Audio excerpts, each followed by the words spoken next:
Hey, and welcome to another episode. Today's episode is discussing how to advance your career as well as how to become an effective leader. Now, I think these two topics are very interrelated. I think they really tie into each other really, really well. So I'm hoping you guys enjoy the content for today. Also, this is being recorded. I'm having some troubles with my video, so it keeps dropping in and out. So hopefully it turns out okay.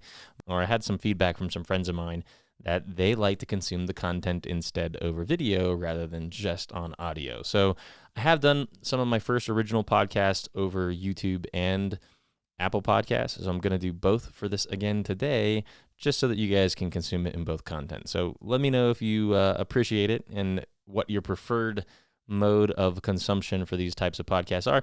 But I'm not really I don't really like being on video. So I was doing a lot of musical theater shows when I was younger, and just having a video of me on stage, you always nitpick everything, right? You can't just enjoy it for what it may or may not be. So I just don't really like watching or cutting video of myself. But if you guys want it, I guess I'll be providing it. So hey, I hope you enjoy that.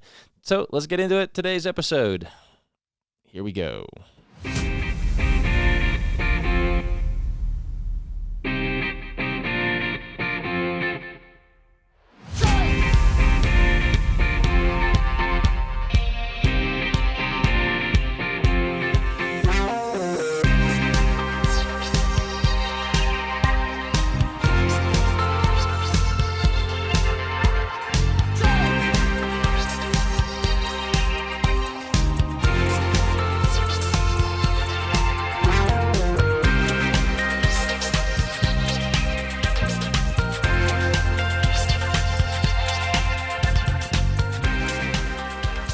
I have to say, with this mic setup and that music, I really want to be one of those super crazy announcer guys. And welcome to the James McDuffie podcast. I just always feel like it's super cheesy, even though it's fun. But we'll leave that maybe for future episodes. Just had to throw that in there because I was doing it earlier, and I was just, really just kind of having a blast. So today's episode is really just about advancing your career, and I've done a bit of mentoring to a lot of new engineers over the last decade of my career. And I always find that a lot of the same questions come up constantly, one after the other. So hopefully today I can kind of pack it all into a single episode and then share that with other people. Obviously, I like mentoring and I love hanging out with people. So it's I'll still be doing the whole mentoring thing to share these ideas, but it's a nice way to just kind of compact it all together and make a suggestion if people just want to go learn about what I think it means to advance your career. Hopefully this will kind of cover it for you. Now, the interesting thing about this type of a topic is I'm in big multinational business, and it's, I would like to say that the topics here apply outside of this type of a business. They're not just if you're the type of 9 to 5 career oriented, big career type of a role. I think it works if you're a firefighter. I think it works if you're a police officer. I think it works if you're, an office manager. I think it really works even if you're an entrepreneur and you're trying to build your own businesses. A lot of these same things apply. They may not necessarily apply in some of the context with with my type of industry, but it definitely applies in terms of how you respond to customers and how you interact with other people that are in, maybe some of your suppliers or other pieces of your business. So, hopefully this is valuable to everybody across the board, not just focused on people that are in the industrial, career-oriented world like I am. So we'll see. I think it applies to everybody. But one of the questions I get most often these days is they look at people like myself and other people in more senior leadership roles, and I get the question like, man, do I really have to work 60, 70 hours to be able to be successful at my career, James? Do I really have to do that? That seems kind of crazy and a lot of hours. And I got family and I got friends and I got stuff outside of work that I want to go do. And my answer to them is, well, no, you don't. The question you have to ask yourself is, what do you want out of your work? And do you enjoy what you're doing? Because if the answer is, I don't enjoy what I'm doing, It's kind of like that whole live to work or work to live type of mentality. If you work so that you can enjoy your normal life, then why would you be putting more than your bare minimum, your 40 hours a week, right? Do you really care about building your career, or do you really care about everything else in your life? I have a couple good friends of mine that they're not career oriented. They never will be. There's just not something that they're interested in. They like putting in 312s, so they work Monday, Tuesday, Wednesday, and then Thursday through Sunday, they're out doing major backpacking trips through the Tahoe Rim Trail or something, right? They don't have to put in a crazy amount of hours to do the things that they like, and that's okay. The question you have to ask yourself is, what do you want out of your career? Do you want to have one of those high-paying, career-oriented jobs, and do you like it enough to do it? That's often the hard part that people don't necessarily grasp, is when people are in a lot of these positions, it's because they want to be in those positions. That's their goal. They enjoy it. They like being able to influence people. They like to lead the business. They like to drive change in their organization. And these are the things that allow people to become leaders. People don't become leaders because they just want more money. Right? That's like the worst possible motivation for becoming a leader. The real reason most people want these positions is because they enjoy it, or they want to influence change, or they see positive growth out of it. And because they really enjoy it and they like it, they end up putting significantly more hours into it. When I was a young engineer, I loved coding so much that I would just stay at work. I didn't have a girlfriend. I didn't have kids. I didn't have a wife, none of that stuff. And so I would just go to work. Everybody would leave at 5, and I would be sitting working on a project. And what do I have to go home to play more video games? And so I'd stay at work until like 3 a.m. And that wasn't because I was trying to get ahead at my job. It had nothing to do with me trying to prove that, I was better, or that I deserved a more higher paying position or a role. It just had to do with I liked it. I loved it. I loved doing it. And the same thing with a lot of the leadership stuff that I got into, is I got into leadership because I wanted to be in those meetings and influence change. And I saw problems in our organization, or in our quality, or in our our culture that I wanted to influence. I wanted, in my case specifically, I wanted a test-driven culture that put quality and the customer ideas first, and I wanted to drive our business into that and make changes for the benefit of everybody that was around me. So I never put in more than 40 hours because I was trying to impress people. And so, that really comes back to, what do you want out of your career? And are you going to work every single day because you love what you do? If you go to work every single day and you love what you do, and you put in 50 hours, you don't care. You love what you do. Right now, my wife may care. My wife may be like, hey, when are you coming home? And I need to put a hard shut off to you. I get texts from my wife all the time at 6 o'clock, like, where are you? Why are you not on your way home already? And I love what I do. I like hanging out with my buddies at work. I like solving really hard problems. I like being very technical and detail oriented, and I like influencing the business around me. So those are things that I love to do. And it's got nothing to do, again, with putting in 40 hours. The other thing you got to think about is, let's say that you enjoy it, first off, right? But the other thing is careers are competitive. You're in a competitive space, and people want that higher position. And so if you're not putting in 40 hours, you're not even meeting the bare minimum to compete. From my perspective, 40 hours and doing a good job at whatever you are. So if you're an engineer, being a good engineer. If you're a firefighter, being a good firefighter. If you're a teacher, being a good teacher. If you're a nurse, being an amazing nurse, right? Your number one goal is to do a good job at what you're doing and be the best that you possibly can. And then by default, working the minimum number of hours that you have to do to be good at your career, which is a 40-hour work week, right? And so that's like the bare minimum to me. When people ask me, do I have to work more than 40 hours? I'm like, if you want to compete, I know plenty of people that they just, again, put in their 40 hours, go home and enjoy their day. And they'll get little raises over the course of their career. They'll make decent money, but they'll never be that business leader. They'll never be that executive, right? It's because they don't enjoy that type of work and they're not motivated to go do it.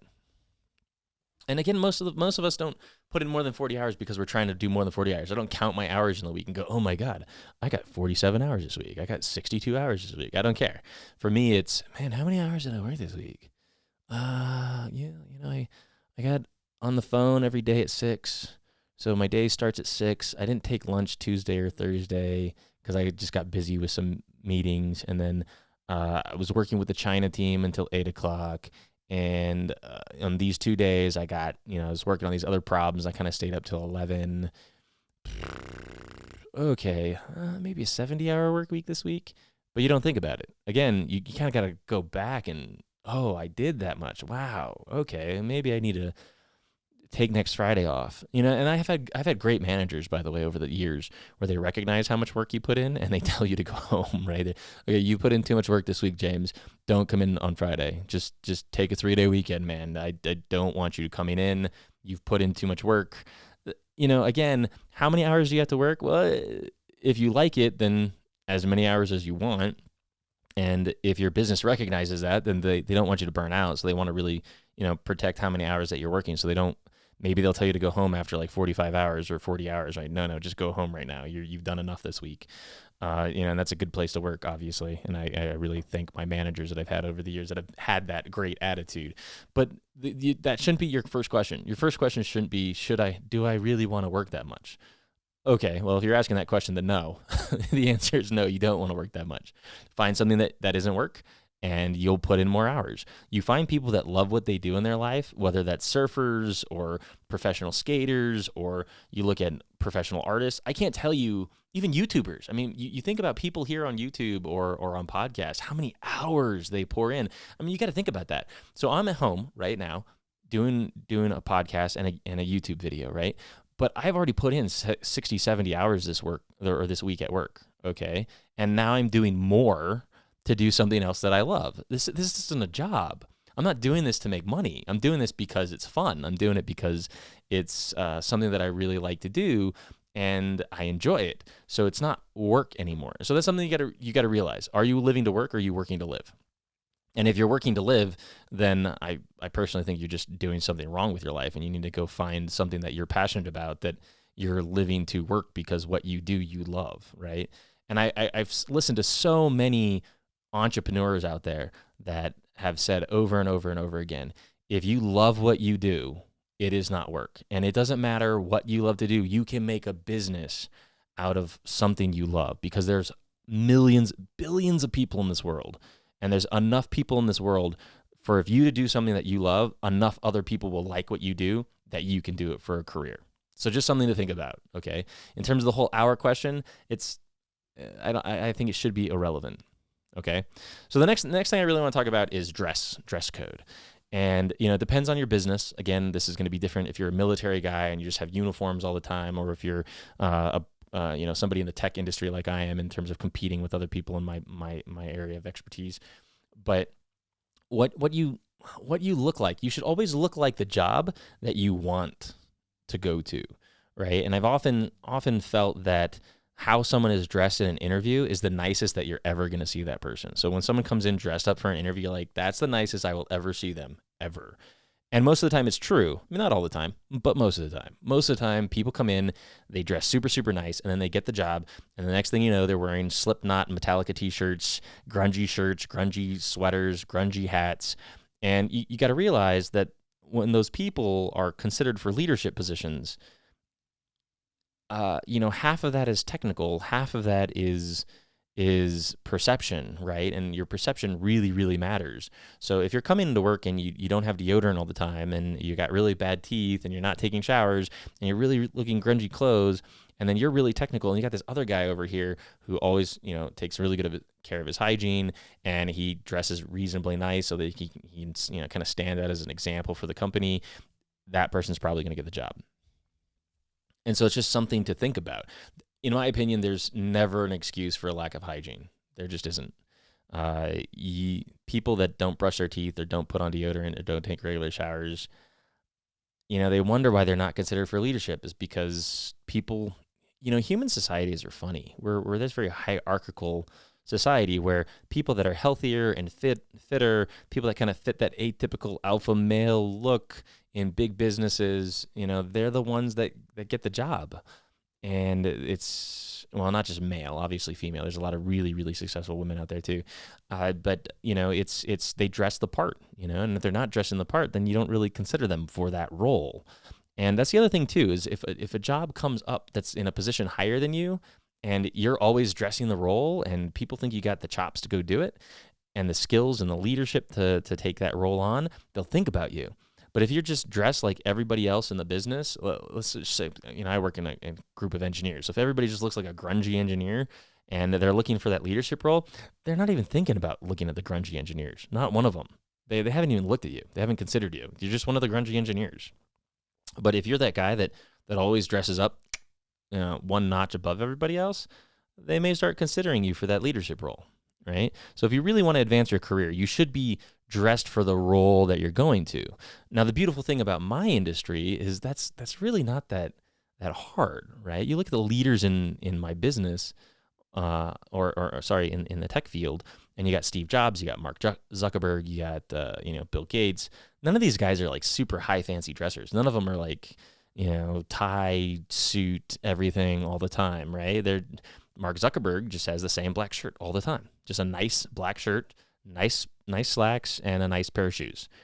That's what you need to do, guys, to dress for a CEO in my industry. Well, how hard is it to buy some nice shirts, and how hard is it to buy nice pants and nice shoes? No, not hard, right? So dressing up a little bit is not a bad thing, and it definitely allows you to be perceived better by the leadership in the business. The other thing is you think about, if you're an entrepreneur, how that perception matters for your customers. So if you have this guy that's covered in paint and always grungy and he gets the job done and he does a good job, versus you have this other guy that just always looks nice, he's always professional, he's always, he always comes out and gives you good quotes. Sometimes you'll pay a little bit more for the guy that looks more professional than you will for the guy that looks super grungy. Now, maybe the grungy guy, if you're just looking to save a buck, sure, you'll go to him. But, I guarantee that the more successful businesses are the ones that have people that dress just slightly nicer, right, than the majority of the people in their type of business. And so it's just something to think about. And something else I kind of want to talk about that I haven't talked about yet, but it's building your brand. Now, I heard this term a long time ago. You got to build your brand, and I didn't really understand it for a long time. But every single person has their brand, and that's not taking a sticker of my name and putting it on my shirt and, hey, this picture is my brand. No, we're not talking about that. Businesses have logos, sure, but that's a logo. That's not a brand. A brand is what people think about when they think about your business, okay? So in the workplace as an individual, so let's kind of back off of like a business brand and talk about an individual brand. If you're a jerk and you're hard to work with and you curse every other word, that's your brand. And they may not like going to you because you're that big jerk that always curses and they just don't like interacting with you. But if you're that super nice guy that is super quiet and listens to all of your thoughts and gives thoughtful feedback on what you say and really cares about you as an individual, then that's your brand. You built a different brand. And it is really important in business, especially when you're advancing your career, that management has a good understanding of what your brand is. So let's think about that. If my brand is I always get the job done, if my brand is I'm always working a little harder than everybody else, and if my brand is I'm an expert at my field and I know more about what I'm doing to the point where I'm mentoring and teaching everybody else, and then the other person that I'm getting compared to is a nice guy and a good engineer, I'm going to get the promotion. I had a better brand, and that brand matters when people are considering salary considerations. Like, it really, really does matter. And the people that are doing more get recognized for doing more. It's that simple, okay? And okay, so the next thing that I kind of want to get into, kind of fits into the whole same area there, is visibility matters. Good or bad, visibility is important. And if people don't know what you're doing, then you're not doing anything.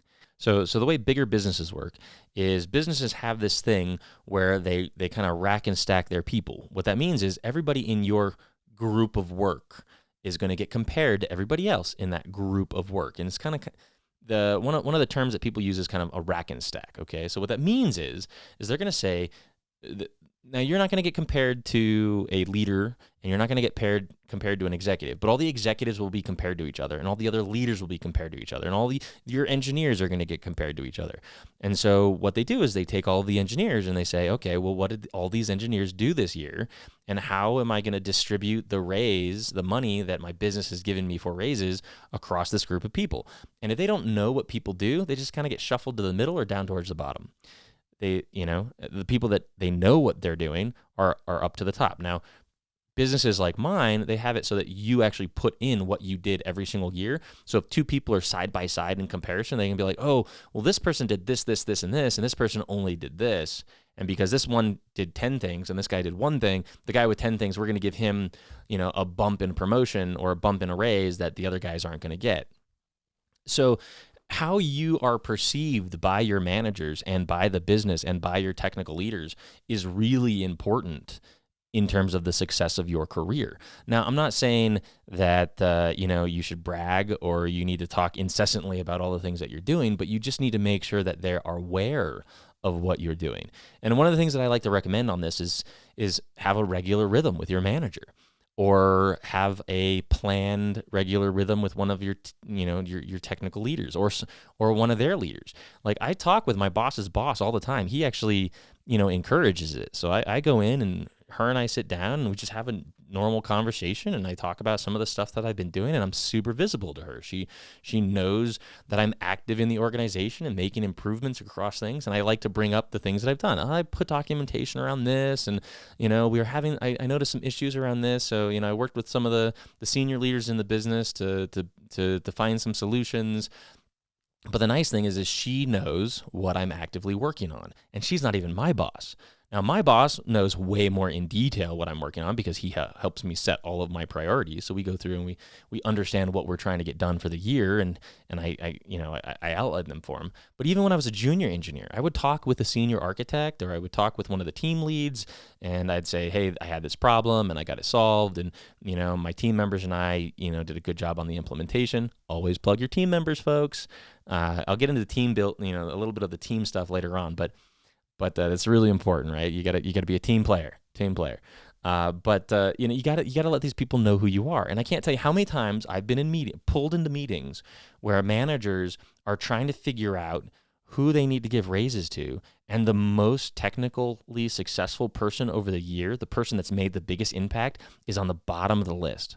They're not even getting recognized. Well, why? Well, because they're not noticed by business. They don't do a good job promoting themselves. Now, in my industry, that's really hard because I work with a lot of analyticals, a lot of really quiet people. They just are not good at promoting themselves. And so thankfully in my business, we have, the managerial leadership. They pull in their other people or technical leaders, and we say, no, this guy's really good or that guy's not really good. And you kind of help them. They kind of take the first swath, and then you kind of give them some insight, and they'll move people around, and they'll figure out how they're going to do raises for the year. Or sometimes they don't even ask you. Sometimes they have a good idea and you don't even get that input. But then think about it. That really good guy that you think deserves a raise as a technical expert in your field may not get the technical raise because the management doesn't even know what he did. Well, that's got to be your job. So if you can't expect anybody else to do it for you, and sometimes you're lucky that people stand up for you, but your job is to make sure that people know what you're doing. Okay, perception matters a lot. Now let's go into that a little bit more. So there's also negative perception, right? You don't want to be that guy that everybody knows is 5 minutes late to every meeting. You don't want to be that guy, which, by the way, is one of my bad habits. I'm so bad at that. And you don't want to be that guy that cuts people off and talks over everybody. I used to be that guy. That was a problem that I had to work on a lot, right? Everybody has their own problems, people. So you got to recognize everybody has problems. Everybody has different problems. There is no perfect person. The best business leader on the planet, they've all been struggling with this stuff, and they know their own personal struggles really, really, really well, okay?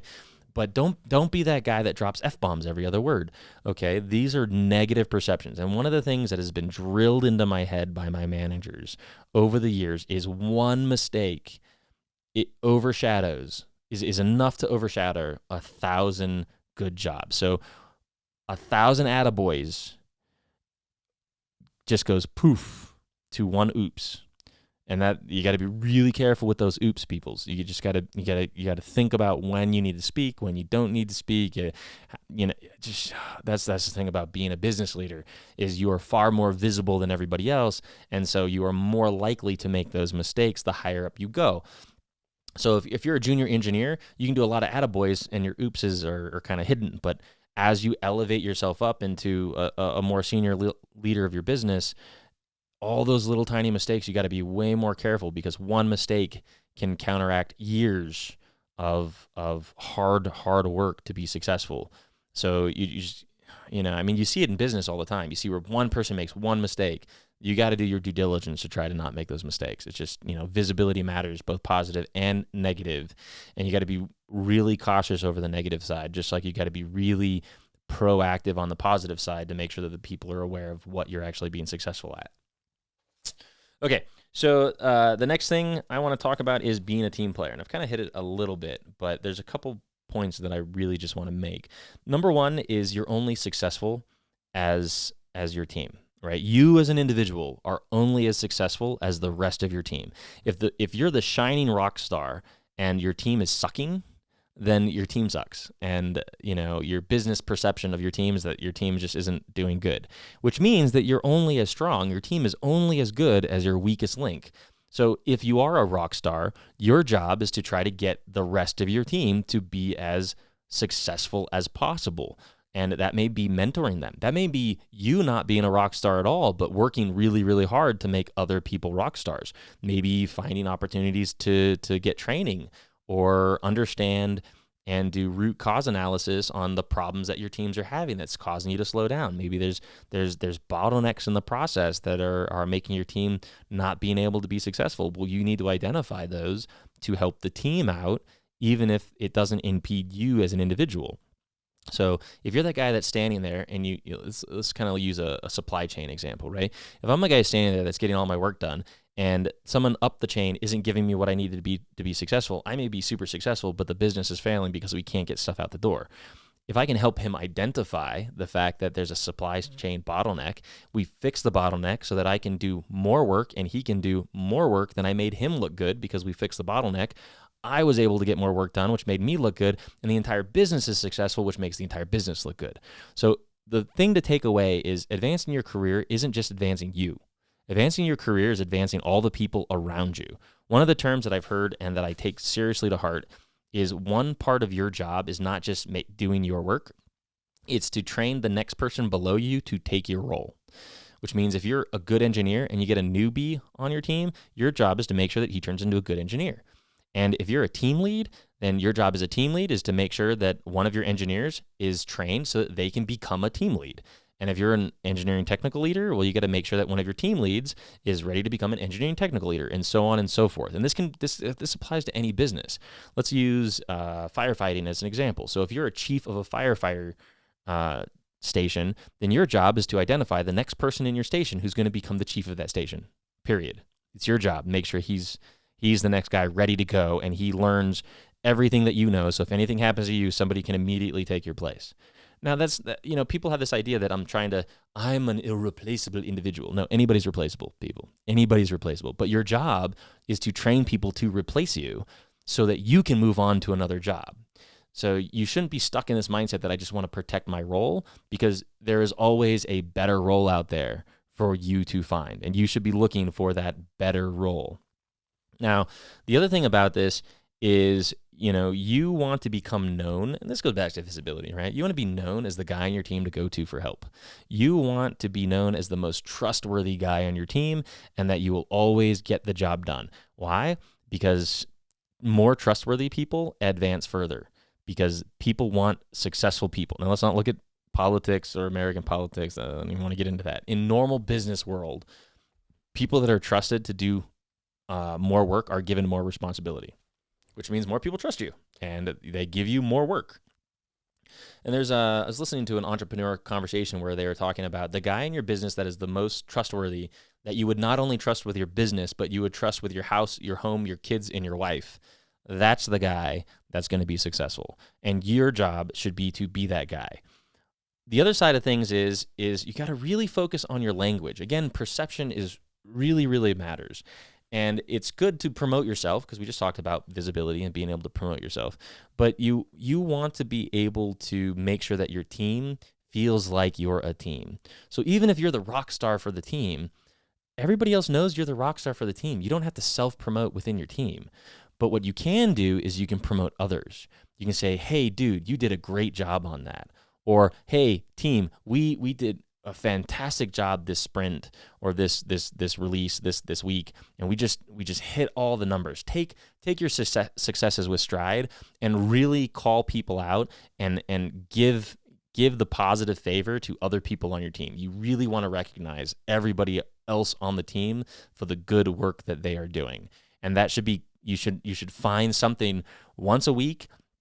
Just find one person on your team. And I'm not saying that you're a leader. You don't have to be a leader to do this. You can be a junior engineer and say, hey, dude, I just want to say, senior dude, you did a great job this week. I was super impressed by that, and I just want to say thank you. That gives you visibility and very positive visibility. And your team members respect you for recognizing other people. So we're a part of a team. We all succeed or we fail together. And the more opportunity we can take to build trust and build that team, the more successful the entire team is going to be. One last thing on that, there's this classic thing in team building that's called storming, forming, norming, and performing. And so these are the stages of how teams get together before they can actually be a successful team. So the first time people get together, there's personality clashes, right? So there's forming, storming, norming, and performing. So forming is you're just going to get a whole bunch of people and put them together and say, hey, we got this piece of work. You got to go get it done. Go figure it out. Okay, well, there's conflict there. But then there's storming. And storming is one person's trying to figure out who's a leader on the team. Somebody's trying to figure out, where they kind of fit in the hierarchy. There's all these weird things in terms of like which way we're going to do it and what's going to be the best practices for the team. And, are our dashboards going to show the number of defects or the dashboard's going to show the number of defects solved? Like, how do we want to run the team, positive or negative, whatever. I mean, this is completely different for different businesses and different types of environments. But the number one thing is all teams, no matter where you go through the storming phase. And that even happens when you have a pretty solid team and you bring a new person in. There's this whole new dynamic that you didn't expect before that the team kind of has to storm. And that's a beautiful thing about that human dynamics. You can watch movie after movie after movie, story after story. The new guy comes in, there's a lot of storming, and then all of a sudden they all finally gel and they get each other. And then all of a sudden they're the rock star team, right? So that definitely happens in business.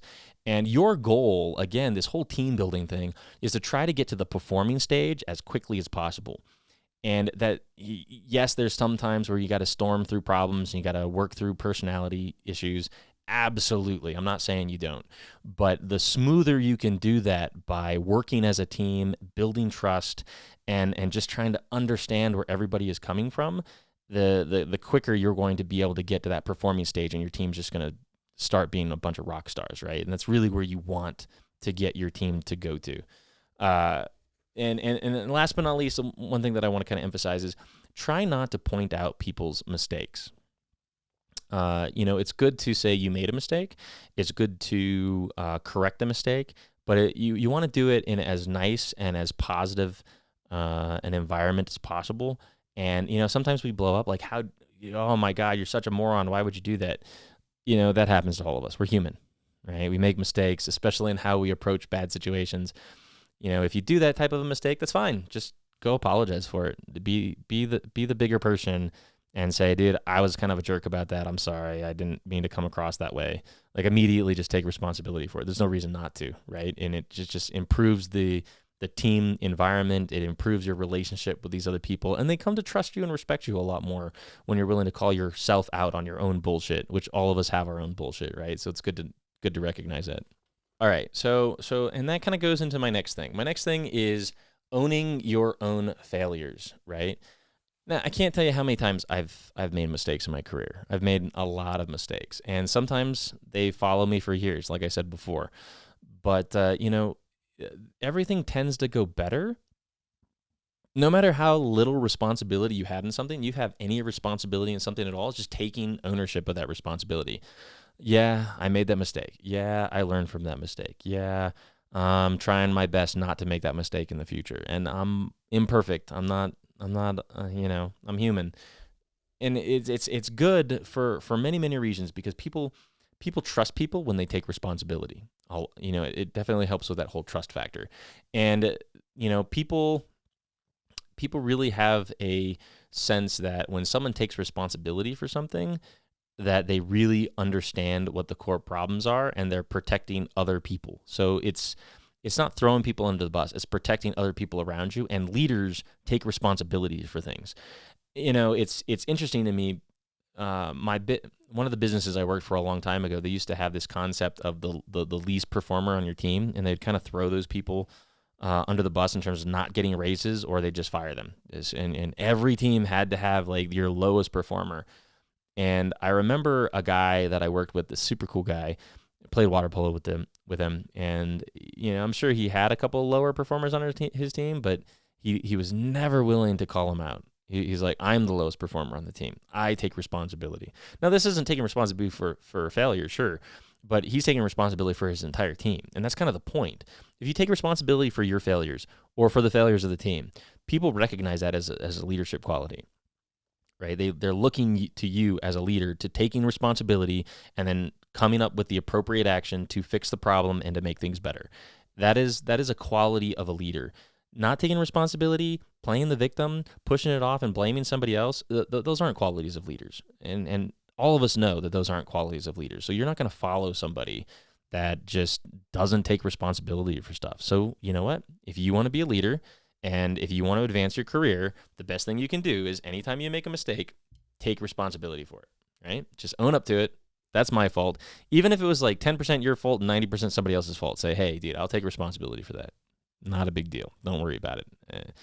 And people like honesty, right? People like the fact that you were willing to admit when you were wrong. And that honesty goes back to the whole trust thing. The more honest you are with yourself and with your mistakes, the more people value what you say, and they care when you say it.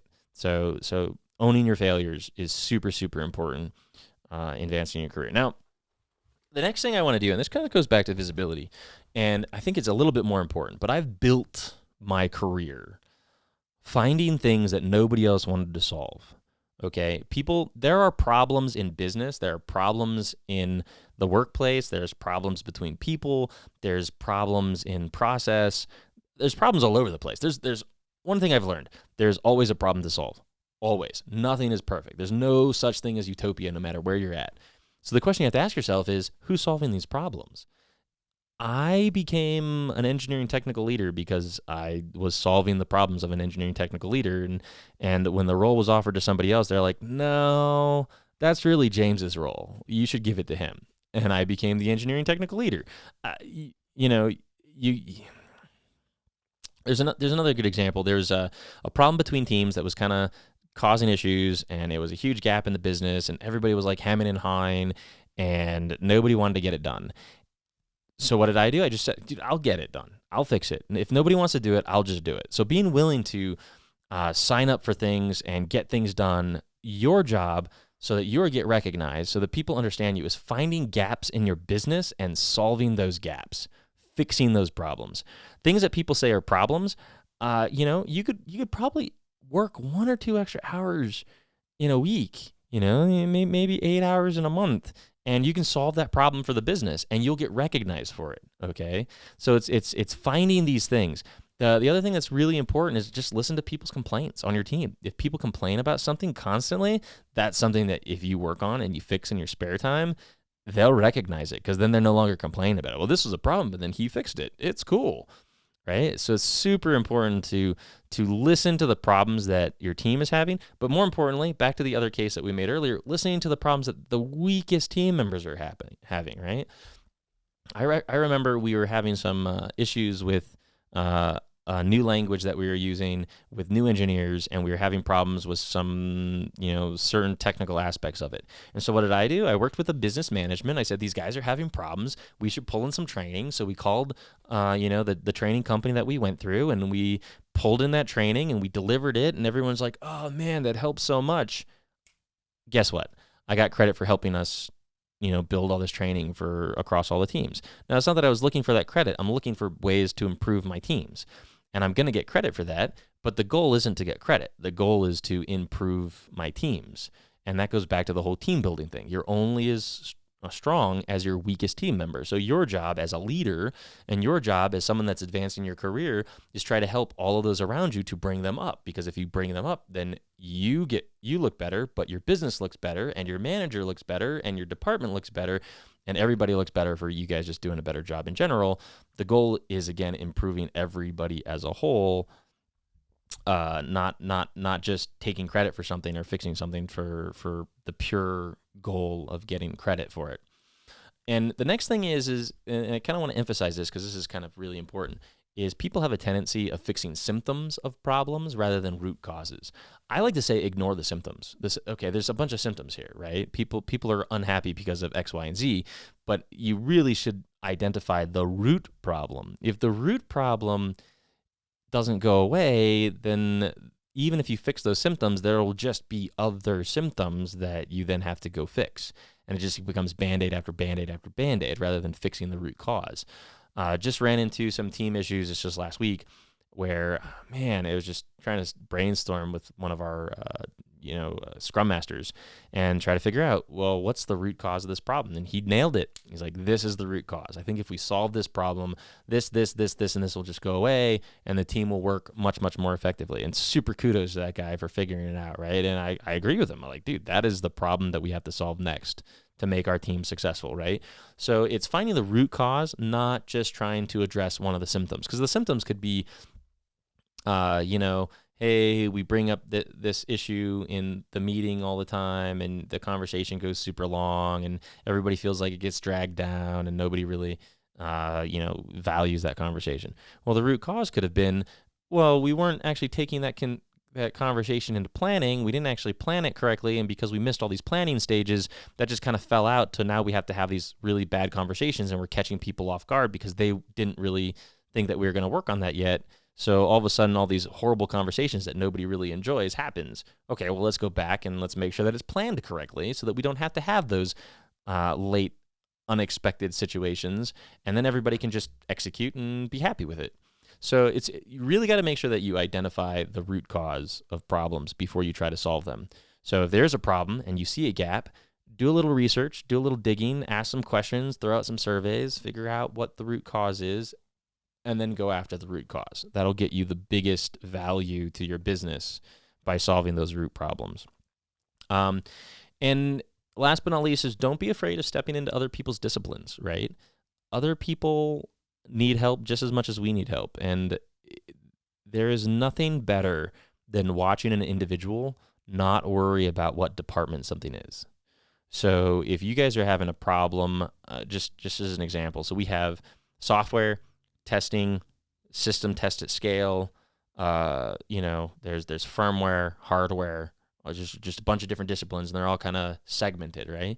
Some of the biggest problems that we have is interacting between them. And some of the biggest opportunities to help the entire business is trying to streamline those conversation pieces between all these different parts of the business. And so don't be afraid of, if I'm a software guy, I'm going to go over and talk to the hardware guys.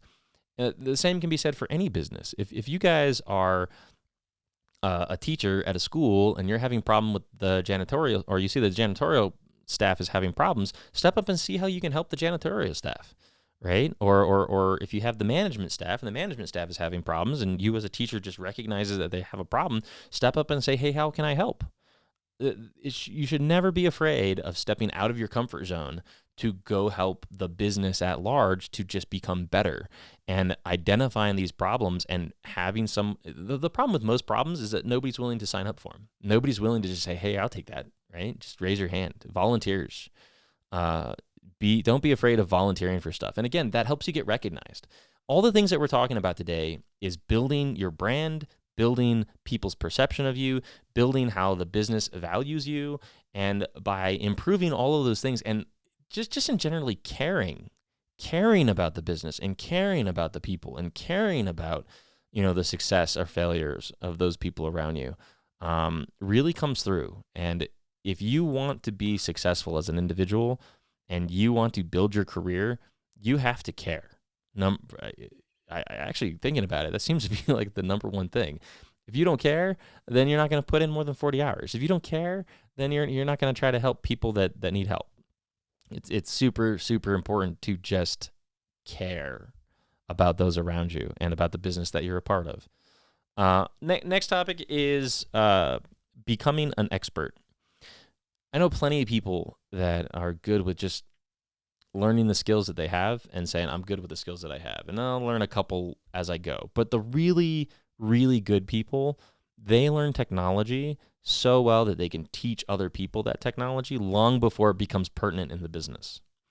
So if you see that one of the things about my industry is that things move so fast. You're constantly looking at new technologies. You're constantly looking at new ways of doing things. There's constantly new libraries, new best practices.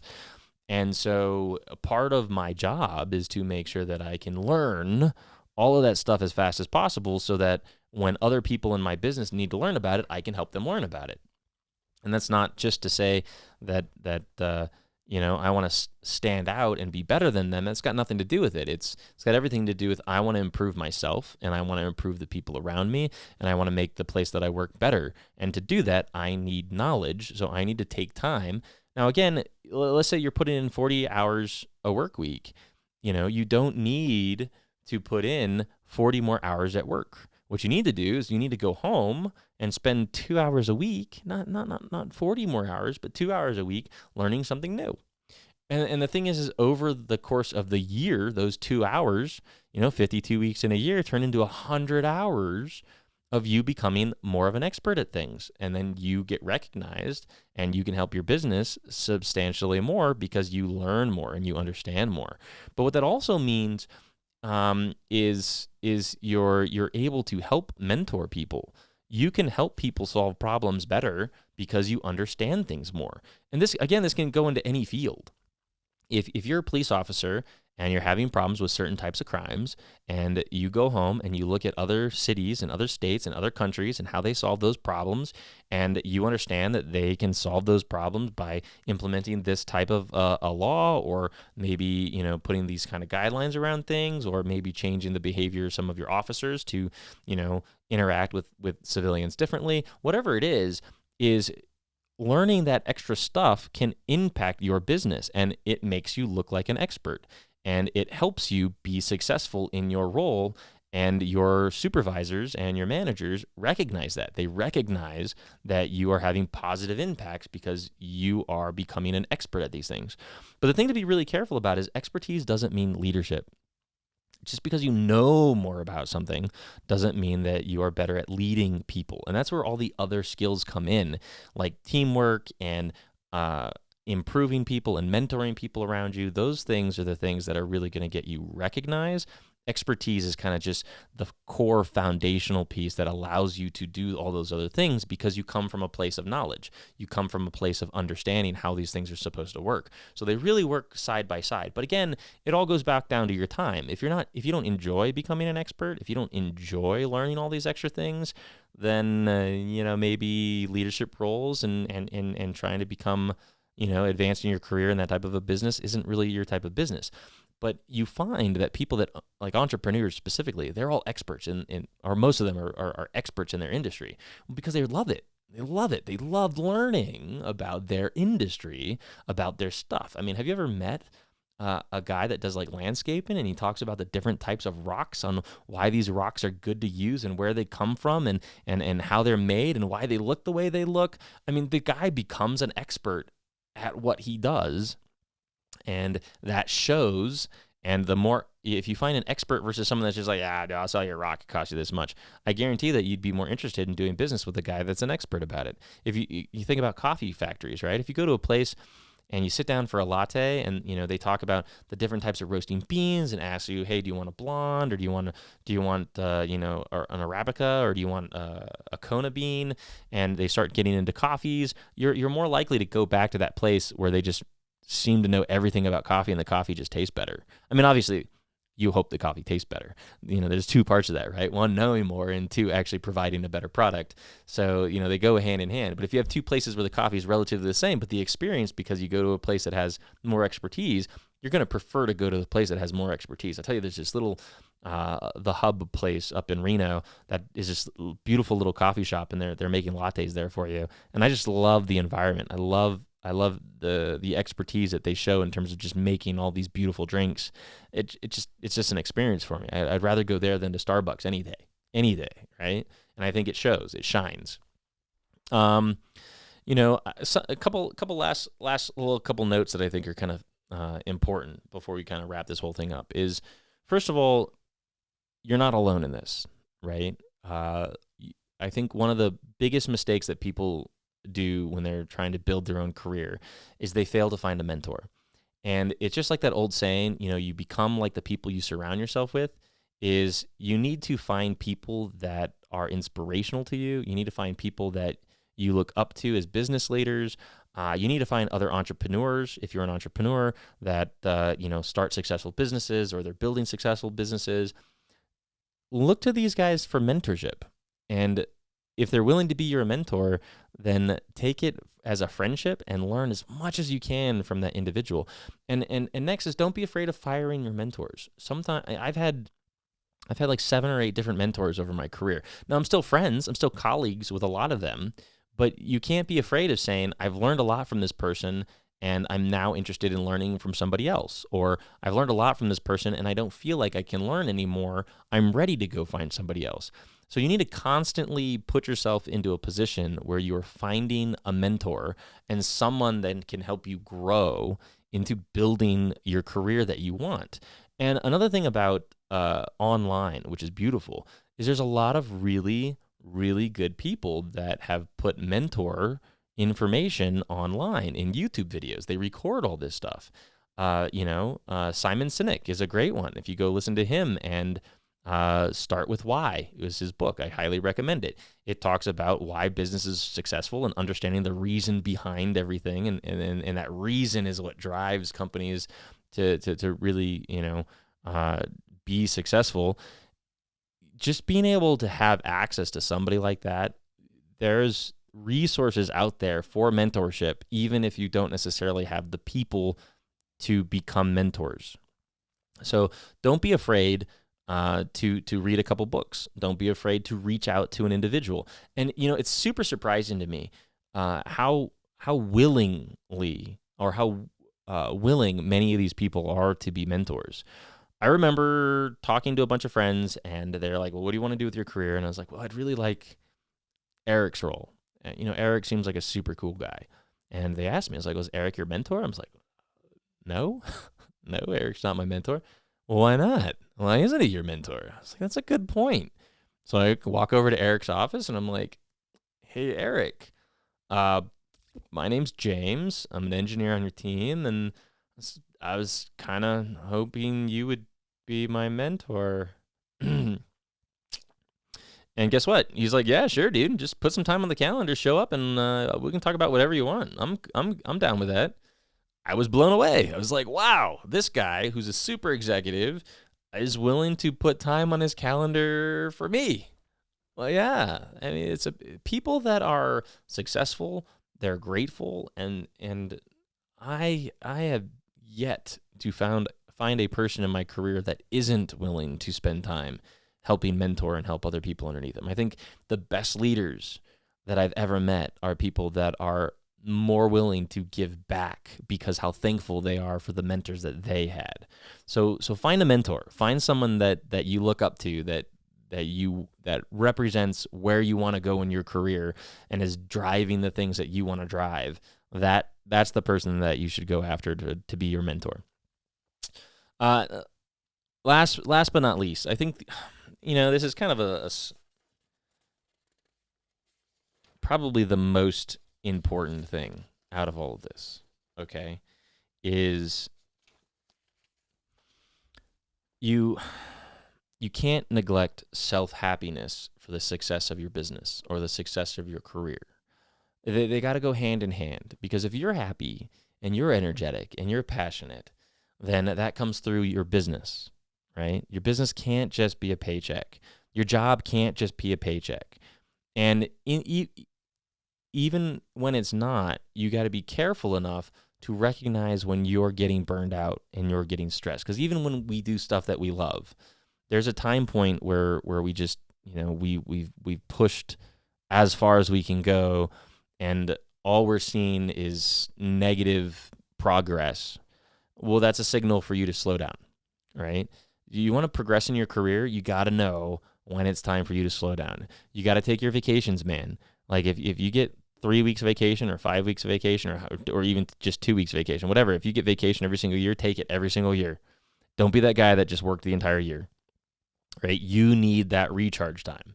You need it. And some days, some weeks, you just need to talk to your manager. Hey, can I take an extra personal day? I just need to recharge, because the more charged you are, the more you're going to be able to bring to whatever you're doing.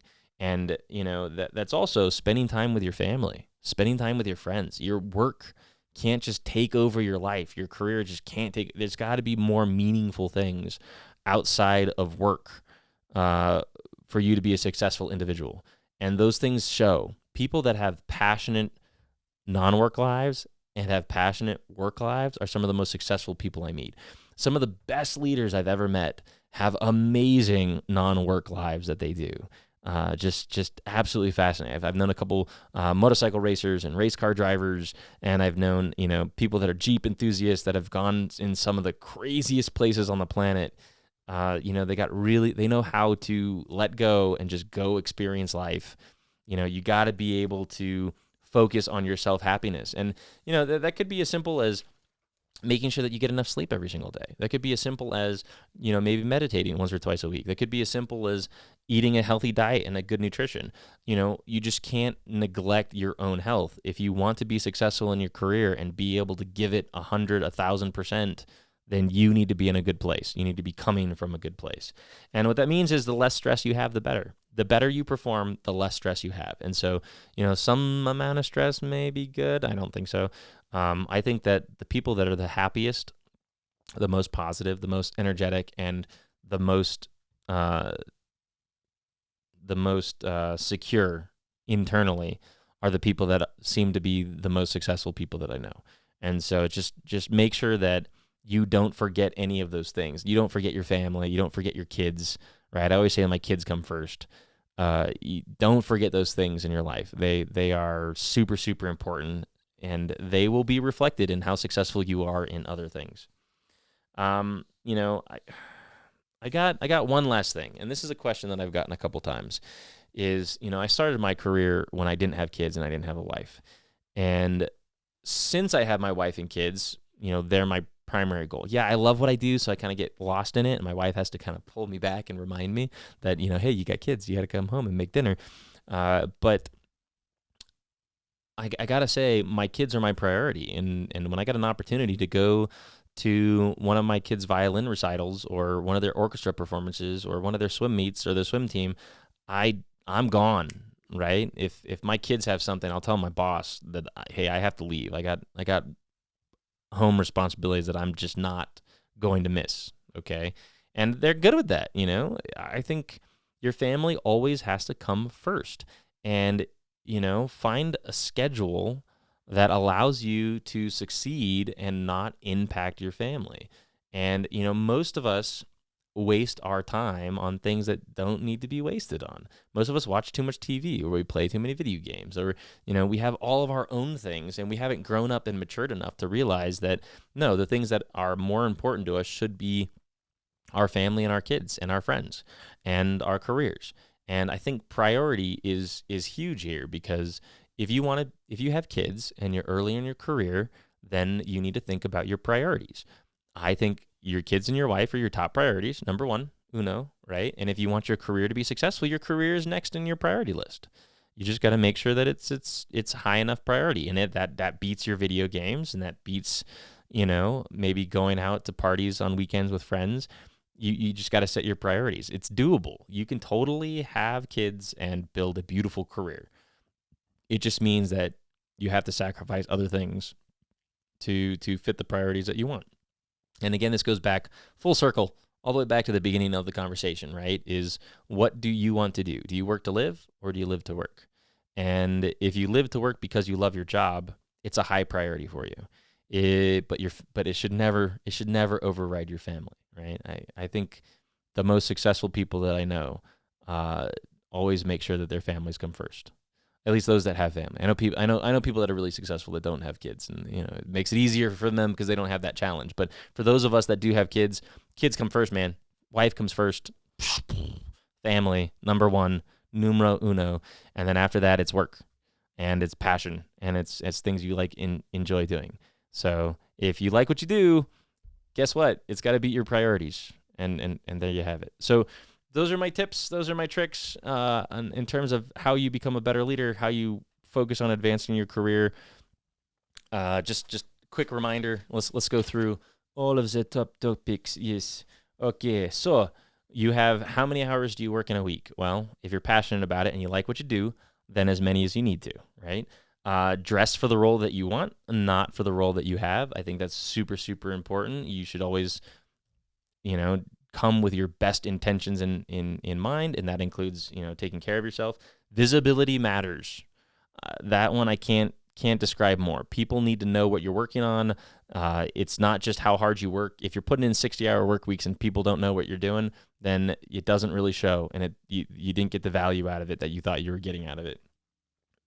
Negative visibility is something to avoid, something to be very careful of. Make sure you build your brand. So again, your brand is how people perceive you. And if you're that argumentative person in the office and you're always causing arguments and you disagree with everybody, then that's your brand and people don't want to work with you. Okay? Just think about that. You want to build the brand that makes people want you to succeed. Okay?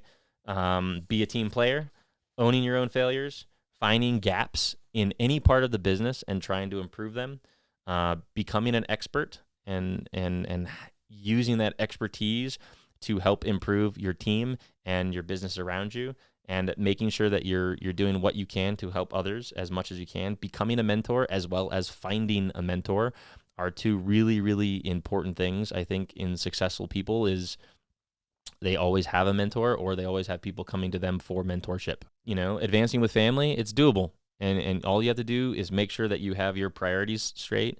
And then last but not least, never neglect self-happiness. Never neglect self-care. Always take care of yourself and make sure that you're in a good place. Because when you're in a good place, your family's in a good place, your work is in a good place, the rest of your life is in a good place. I love Jordan Peterson because he says, if you want to change the world, the first thing you got to do is clean your room, right? If your room's clean, then you can clean the house. If you can clean the house, well, you can do a better job at work. So always take care of numero uno so that you can take care of other people. I can't take care of my family if I'm not healthy and able to take care of myself. So I'm the number one priority, they're the number two priority, and then everything else kind of follows. And some people may say that's a little bit selfish, but I really think that, because my family and my kids are my number one priority, me taking care of myself is a part of that number one priority so that I can take care of my wife and my kids, right? So that it all kind of comes together. So there you go. Tips and tricks on how to become a good leader. I hope you guys enjoyed it. I hope you guys learned something, and I hope you guys join me next time. Here is James McDuffie, Perspectives.